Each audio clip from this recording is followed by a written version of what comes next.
중고등부 예배를 하나님께 드리시겠습니다.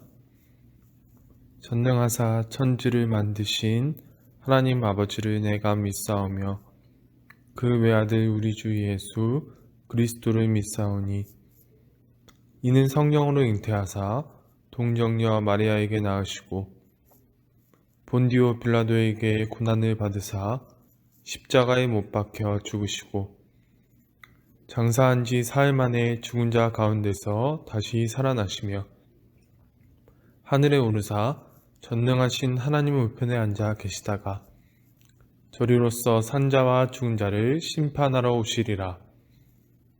성령을 믿사오며 거룩한 공예와 성도가 서로 교통하는 것과 죄를 사하여 주시는 것과 몸이 다시 사는 것과 영원히 사는 것을 믿사옵나이다. 아멘. 찬양 드리실게요. 온 땅의 주인. 가사를 생각하면서 불러봤으면 좋겠습니다.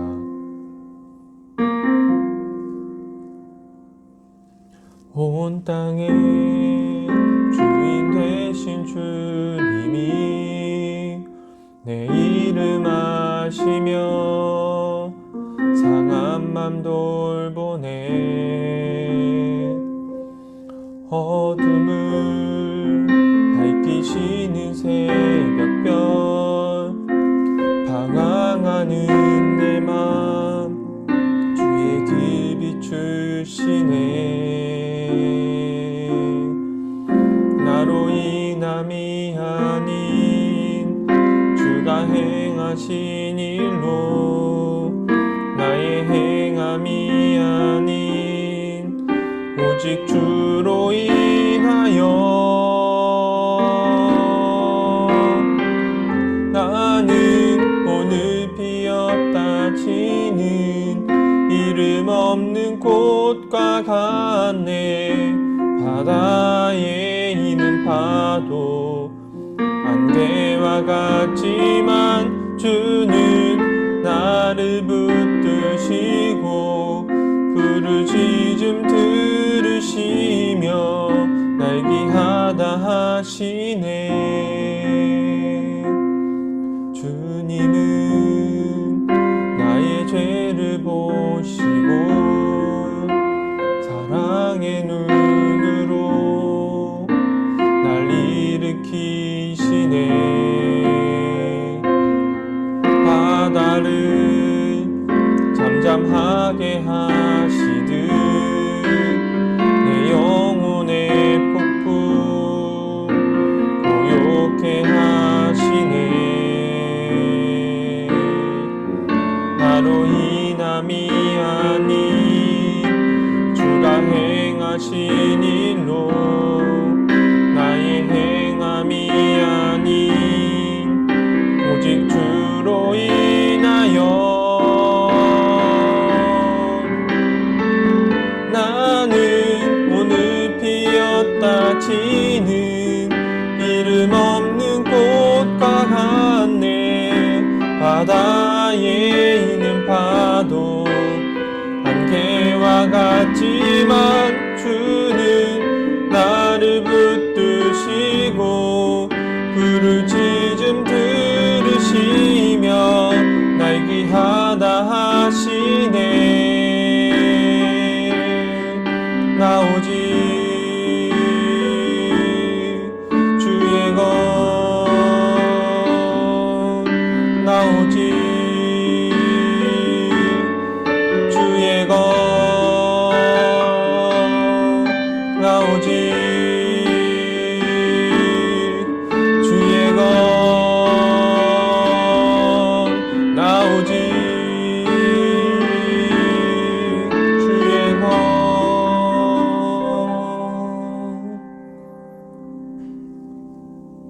나는 오늘 피었다 지는 이름 없는 꽃과 같네. 바다에 있는 파도 안개와 같지만 주는 나를 붙드시고 부르짖음 말씀 들으시며 날 귀하다 하시네.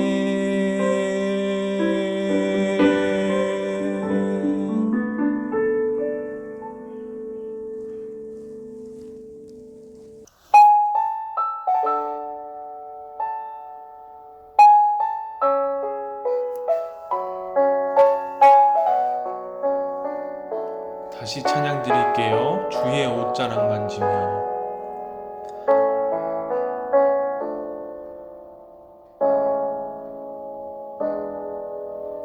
주 발 앞에 무릎 꿇고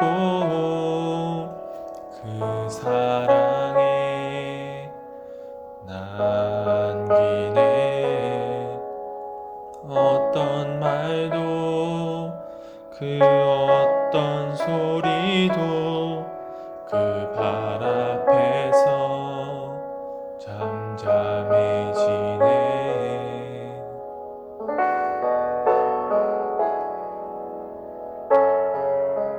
주 나의 사랑 그 발 앞에 앉아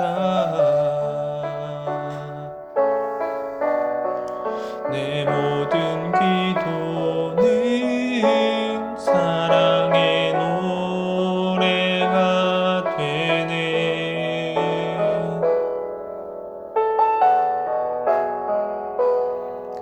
주의 옷자락 만지며 주의 두 발을 씻기며 주님 그 발에 맞추며 나의 왕관을 놓으리. 주의 옷자락 만지며 주의 두 발을 씻기며 주님 그 발에 입 맞추며 나의 왕관을 놓으리.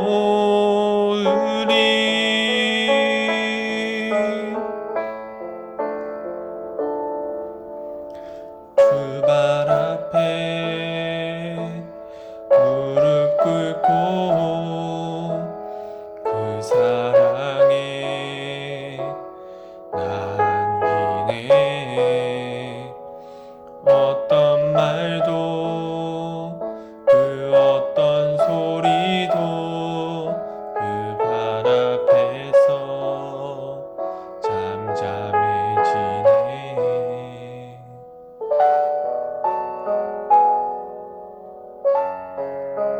주 나의 사랑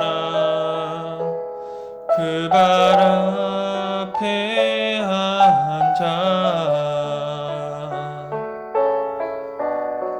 내 모든 기도는 사랑의 노래가 되네.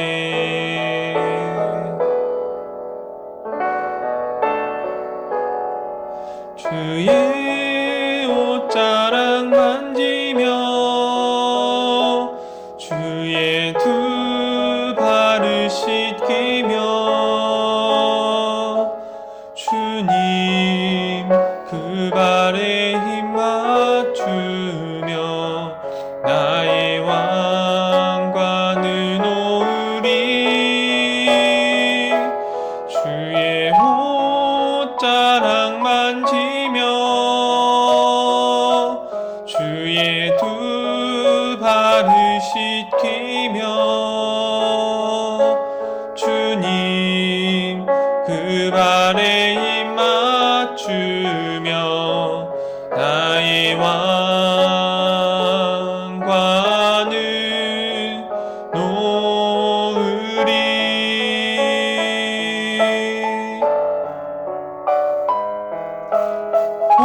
옷자락 만지며 주의 두 발을 씻기며 주님 발에 입 맞추며 나의 왕관을 놓으리. 주의 옷자락 만지며 주의 두 발을 씻기며 주님 그 발에 입 맞추며 나의 왕관을 놓으리.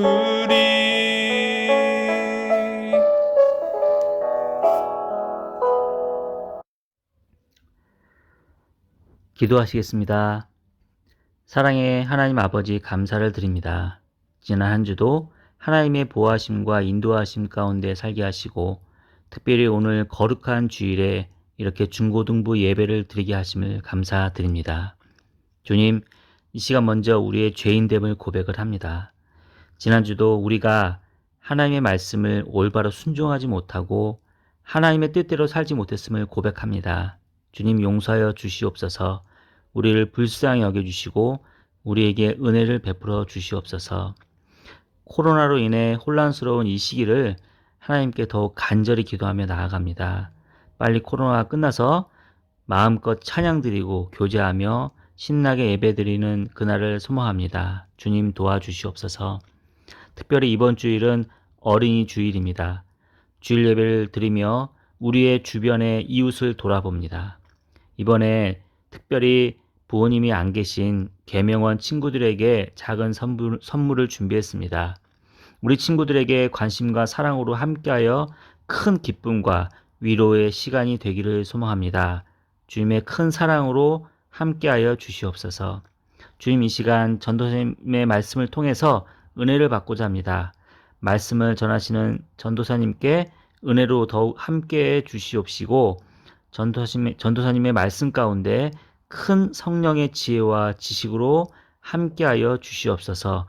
영육간의 강건함으로 항상 붙잡아 주시옵소서. 오늘 예배 모든 시간을 주님께 의지합니다. 감사를 드리며 이 모든 말씀 예수 그리스도 이름으로 기도드립니다. 아멘.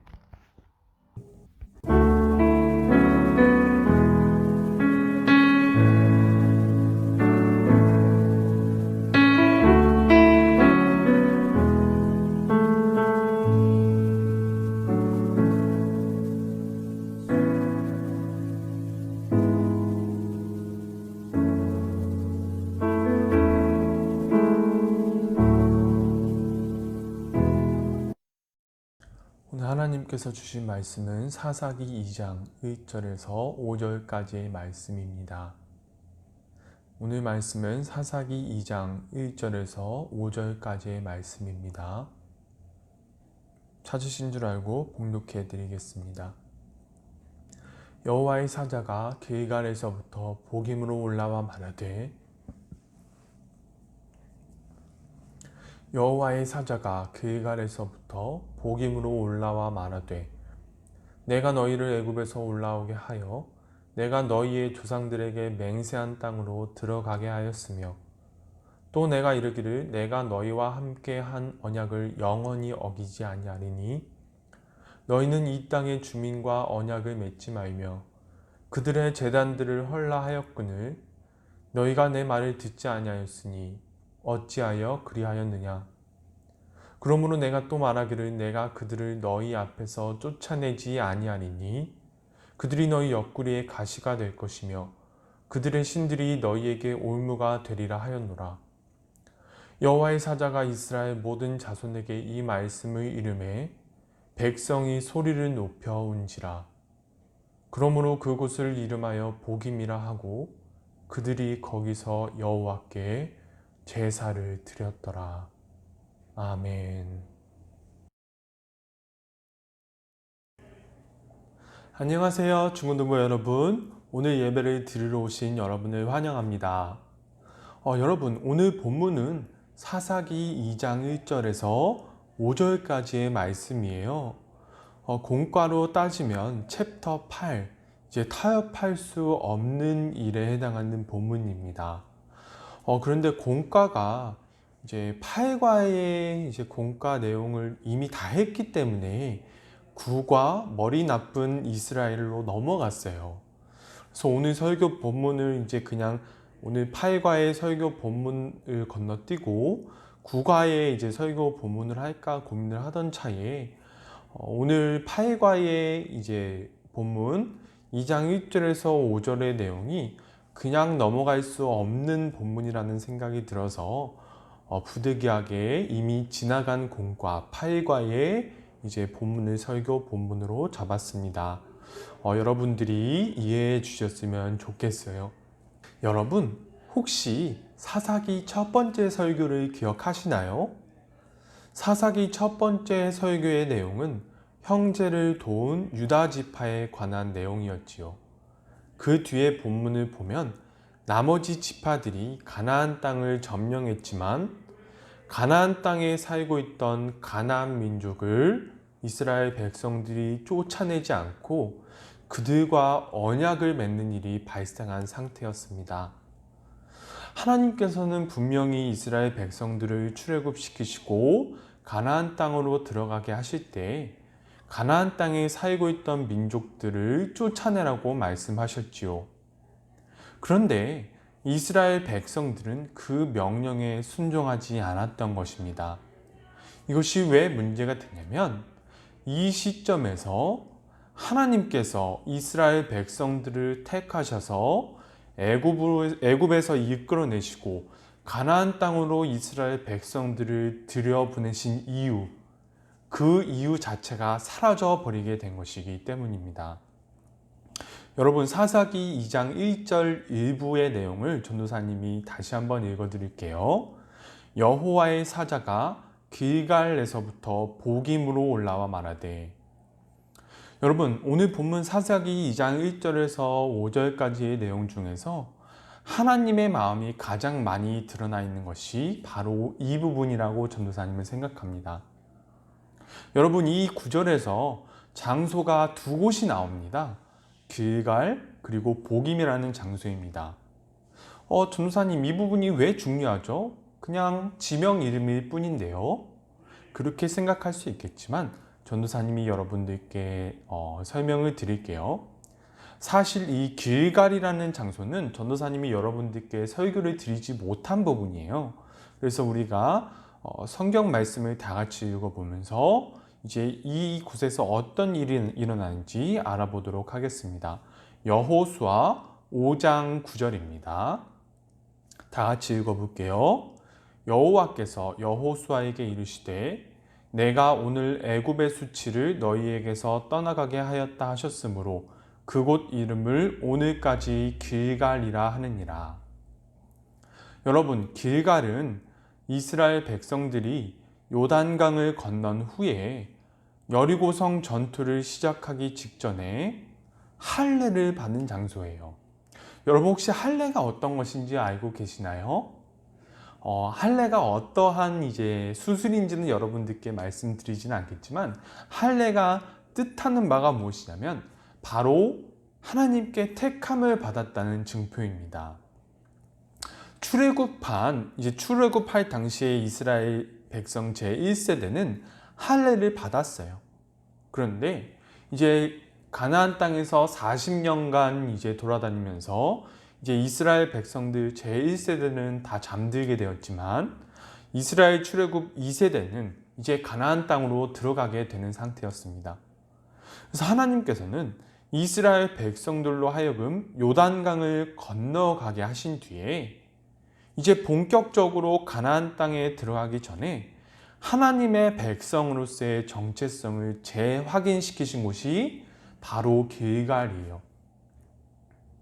이 길갈이라는 장소, 이 장소가 뜻하는 바는 하나님께서 이스라엘 백성들을 택하셨다는 것입니다. 하나님께서 이스라엘 백성들을 택하시면서 하시는 말씀이 이제 여호수아 5장 9절인데 다시 한번 읽어드릴게요. 내가 오늘 애굽의 수치를 너희에게서 떠나가게 하였다. 여러분, 이게 무슨 뜻이냐면 이제 하나님께서 이스라엘 백성들을 애굽의 가치관과 문화 즉 사람이 사람을 압제하는 그러한 문화와 영원히 결별하게 만들 것이다. 그리고 너희도 그러한 나의 뜻을 알고 나를 따라와 줬으면 좋겠다라고 말씀하시는 그런 내용입니다. 이러한 내용을 하나님께서는 이스라엘 백성들과 언약을 맺으신 것이지요. 그런데 오늘 본문에서 바로 그 길갈이라는 장소에서 여호와의 사자가 그 장소를 떠나서 보김이라는 곳으로 올라옵니다. 여러분, 이 말이 무슨 뜻이냐면 하나님께서는 그 길갈이라는 장소에 계시면 이스라엘 백성들이 언약을 계속 지키고 있다는 뜻이지만, 하나님께서 그 길갈이라는 장소를 떠나신 이유는 바로 하나님과 이스라엘이 맺은 언약이 깨졌기 때문이에요. 여호와의 사자가 길갈에서 떠났다는 그 사실 하나가 무엇이냐면 바로 하나님께서 이스라엘과 맺은 언약이 깨졌다는 것을 상징하는 것입니다. 여러분, 그렇다면 다른 장소, 보김이라는 장소는 어떤 것을 의미할까요? 성경에는 이스라엘 백성들이 이 보김이라는 장소에서 통곡했다고만 나옵니다. 그런데 여러분, 이 통곡이 무슨 의미일까요? 자신들의 잘못을 회개하고 다시 돌이키겠다는 의미에서의 통곡일까요? 그렇지 않습니다. 여러분, 사사기 2장 2절에서 3절까지의 내용을 보면 하나님께서 하나님과의 언약을 저버린 이스라엘 백성들이 이제 어떠한 상황에 처해질 것인지에 대해서 말씀을 해주시는 장면이 나옵니다. 하나님과 이스라엘 백성들이 하나님과 맺은 언약을 깨버린 후에 하나님께서는 가나안 민족을 이스라엘의 옆에서 쫓아내지 않겠다고 말씀하세요. 그리고 그 민족들이 이스라엘의 옆구리에 가시가 되게 하실 것이고, 그 민족의 신들이 이스라엘에게 올무가 되게 할 것이라고 말씀하셨습니다. 여러분, 오늘 본문 뒤에 사사기 내용을 보면 가나안 민족들은 이스라엘 민족과 같이 살면서 이스라엘 민족으로 하여금 자신들과 동화되게 만들었고 우상 숭배를 하게 만들었습니다. 이스라엘 민족이 가나안 민족과 동화되어 가면서 어떠한 일들이 벌어지냐면 바로 이스라엘 백성들이 하나님께서 그토록 싫어하셔서 출애굽시키시고 가나안 민족을 모두 쫓아내게 하시면서까지 이루시고자 하셨던 사람이 사람을 압제하는 그러한 문화가 이스라엘 백성들 내에서 다시 시작되고 마는 것입니다. 여러분, 하나님께서는 이러한 문화 가운데에서 이스라엘 백성들을 분리시키시고 하나님께서 원하시는 나라를 이스라엘 백성들을 통해서 만들어 나가기를 원하셨어요. 그런데 이스라엘 백성들이 이제 가나안 민족들을 몰아내고 이제 하나님의 나라를 만들어야 되는 이 순간, 시작하는 그 순간부터 이미 하나님의 계획은 끝나버리는 것입니다. 여러분, 그렇다면 하나님께서 오늘 본문 말씀을 통해서 이스라엘 백성들에게 무엇을 말씀하시고 싶으신 것일까요? 하나님께서 이제 이스라엘 백성들에게 가나안 민족과 그들의 신들을 이제 쫓아내지 않게 할 것이다, 그렇게 말씀하셨는데 정말 하나님께서 원하시는 마음이 바로 그것일까요? 그렇지 않습니다. 하나님께서는 이스라엘 백성들에게 너희가 이제라도 돌아와서 하나님과의 언약을 지켜달라고 말씀하시고 계신 거예요. 마치 애굽 민족과 가나안 민족들에게 시간을 주시면서 사람이 사람을 압제하는 문화에서 스스로 돌이키기를 원하셨던 것처럼 이스라엘 민족에게 다시 기회를 주시는 것입니다. 내가 하나님의 입장에서 내가 애굽 민족과 가나안 민족을 심판할 수밖에 없었지. 애굽 민족도 내 자식이고 가나안 민족도 내 자식이야. 그런데 내가 그들을 심판할 수밖에 없었지.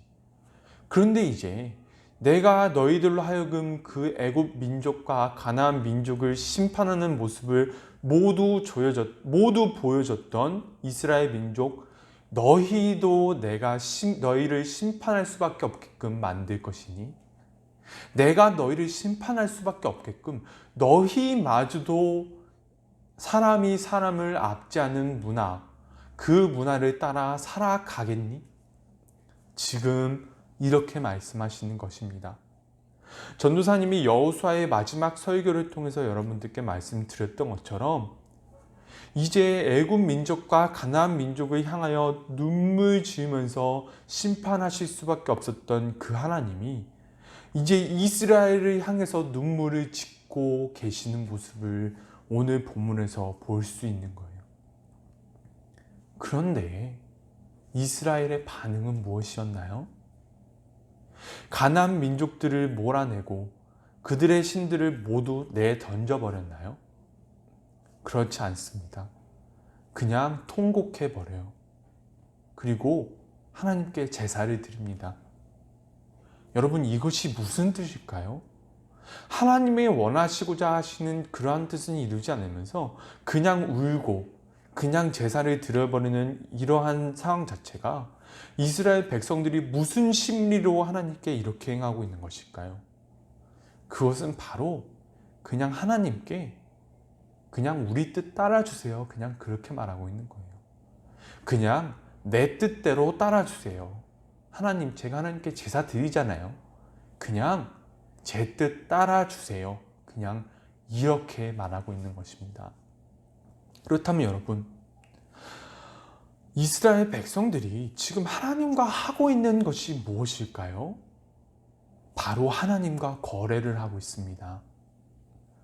여러분, 오늘 우리가 늘 예배를 드리고 하나님께 기도드리고 있는데 우리가 어떠한 마음으로 예배를 드리고 있고 어떠한 마음으로 하나님께 기도를 드리고 있는지 우리 스스로를 돌아볼 수 있었으면 좋겠습니다. 여러분, 우리가 하나님께 예배를 드리고 우리가 하나님께 기도드리는 것이 하나님의 뜻을 따르기를 원해서일까요? 아니면 하나님과 거래를 하기 위해서인가요? 우리가 하나님의 편에서 발 한쪽을 담그고 세상의 편에서 발 한쪽을 담그면서 하나님의 눈치를 살살 보면서 하나님이 이것은 용서해 주실 거야. 하나님이 내가 이렇게 해도 내 편이 되어 주실 거야. 이렇게 생각하고 있지는 않나요? 하나님께서 우리를 택하시고 예수 그리스도를 믿게 하신 이유는 우리를 통하여 이 땅을 회복시키기를 원하셨기 때문입니다. 오늘 이스라엘 백성들은 통곡하며 제사를 드렸지만 정작 자신들의 삶을 바꾸지는 않아요. 자신들의 삶에서 가나안 민족과 이방 신들을 쫓아내지 않습니다. 자신들이 이렇게 사는 것이 하나님 아버지, 우리가 이렇게 사는 거 어쩔 수 없는 거예요. 하나님, 우리가 하나님께 제사 드리잖아요. 그냥 좀 봐주세요. 이렇게 말하고 있는 것입니다. 여러분, 하나님께서 우리를 향하여 가지고 계신 목적이 분명히 존재하지요. 하나님께서는 우리를 통하여서 하나님 나라를 이루시길 원하십니다. 그리고 우리 주변의 사람들을 하나님께로 이끌기를 원하세요. 그러나 우리가 우리 주변에 믿지 않는 사람들, 그런 사람들이 갖고 있는 세상의 가치관을 우리가 따르면서 똑같은 행동을 하면서 살아가면서 우리가 교회에 와서는 예배를 드리고 통곡한다면 그러면서도 하나님께서 우리를 봐주시겠지. 그래도 하나님 한 분만큼은 내 편이겠지. 이렇게 생각하고 있지는 않을까요? 하나님께서 우리를 기다리고 계시는 그 자리로 우리가 나아가는 것이 아니라 하나님께서 우리가 원하는 곳을 향하여 하나님께서 우리가 원하는 곳을 향하여 우리와 같이 가주세요. 하나님 아버지, 그냥 내 뜻 따라주세요. 이렇게 기도하고 있지는 않을까요? 우리가 하나님의 마음을 배신하면서 그래도 하나님은 내 편이 되어주시겠지. 하나님이 설마 나를 벌하시겠어? 이렇게 생각하고 있지는 않을까요? 여러분, 우리는 우리 마음 가운데 내가 하나님의 뜻과 어긋나게 살고 있으면서도 그래도 하나님은 내 편을 들어주실 거야 라는 마음을 가지고 있을 수 있습니다. 우리가 그러한 마음을 가지고 있다면 이 시간 그러한 마음을 돌이켜서 하나님의 마음을 볼 수 있기를 원합니다. 우리를 구원하시고 우리를 통하여서 세상을 향하여 하나님의 마음을 보여주고 싶어 하시는 그러한 하나님의 마음을 우리가 저버리지 않았으면 좋겠어요. 결국 이스라엘 백성들은 하나님의 마음을 저버리고 애굽에서 하나님이 그토록 싫어하셔서 출애굽시키시고 가나안 민족들을 내쫓으실 수밖에 없으셨던 그 이유, 사람이 사람을 앞지 않는 그러한 방향으로 나아갑니다. 그러므로 인하여서 결국에는 하나님이 이스라엘 백성들을 벌하실 수밖에 없는 그러한 상태로 하나님이 이끌어 나가세요. 여러분, 우리는 그러한 상태에 우리가 들어가지 않았으면 좋겠습니다. 우리가 예배를 드리면서 또한 기도를 드리면서 하나님과 거래를 하려고 하지 말고 하나님의 마음을 깨닫게 해달라고, 그것을 바라면서 예배드리고 그것을 바라면서 기도드리는 우리 모두가 되었으면 좋겠습니다. 우리가 예배를 드리면서 또한 기도하면서 하나님의 마음속에 대못을 박는 그러한 사람들이 되지 않기를 간절히 소망합니다. 기도드릴게요. 하나님 아버지, 오늘 사사기 이스라엘 백성들이 하나님과 거래를 하려는 장면을 우리가 보게 되었습니다. 하나님 아버지, 우리가 예배를 드리면서 우리가 기도를 드리면서 하나님의 눈치를 살살 살피면서 하나님과 거래를 하려고 하고 있지는 않은지 우리가 돌아보기를 원합니다. 주님, 우리가 우리의 삶 속에서 무엇을 바라보면서, 하나님이 아닌 다른 것을 바라보면서 그래도 하나님, 제가 예배 드리니까 저 그냥 따라와 주세요, 제가 하고 싶은 대로 따라와 주세요, 그렇게 생각하고 있지는 않을까요? 하나님, 제가 물론 하나님의 뜻과는 좀 어긋나게 살아가고 있지만 그래도 하나님은 내 편이지요, 그렇게 생각하면서 말하지 않는 저, 그리고 우리 중고등부 학생들이 되기를 간절히 소망합니다. 하나님께서 눈물 흘리시면서 이 세상 사람들을 바라보고 계신데 그러한 하나님의 눈물 어린 시선이 우리를 향하지 않기를, 우리가 그러한 하나님의 모습을 만들어 나가지 않도록 주님 이 시간 함께하여 주시옵소서. 감사드리며 예수님의 이름으로 기도드립니다. 아멘. 주기도문으로 예배를 마치시겠습니다. 하늘에 계신 우리 아버지여, 이름이 거룩히 여김을 받으시오며 나라가 임하시오며 뜻이 하늘에서 이루어진 것 같이 땅에서도 이루어지이다. 오늘날 우리에게 일용할 양식을 주옵시고 우리가 우리에게 죄 지은 자를 사하여 준 것 같이 우리의 죄를 사하여 주옵시고 우리를 시험에 들게 하지 마옵시고 다만 악에서 구하옵소서. 대개의 나라와 권세와 영광이 아버지께 영원히 있사옵나이다. 아멘.